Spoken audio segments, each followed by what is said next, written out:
मकर संक्रांती का साजरी केली जाते? काय महत्व आहे मकर संक्रांतीचे?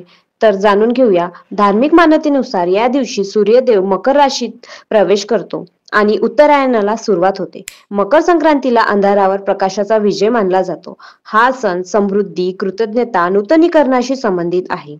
तसेच दिवशी नवीन उपक्रम किंवा आध्यात्मिक प्रथा सुरू करण्यासाठी अनुकूल मानले जाते. या दिवशी दान, दक्षिणा करण्याचे विशेष महत्व आहे. तसेच पौराणिक मान्यतेनुसार या दिवशी सूर्यदेव आपला मुलगा शनिदेवाला भेटायला जातात.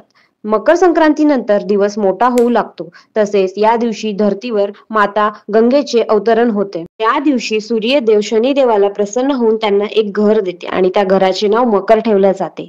तसेच संक्रांती म्हणजे संक्रमण. तेव्हापासून मकर संक्रांती हे नाव पडले आणि मकर संक्रांती हा सण साजरा केला जातो.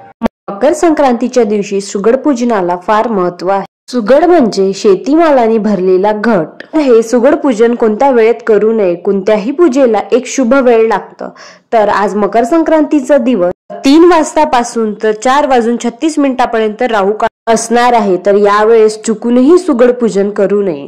तसेच हळदी कुंकाचा प्रोग्राम देखील यावेळेस करू नये. सूर्याच्या संक्रमणाशी जीवनाचेही संक्रमण जोडले जाते.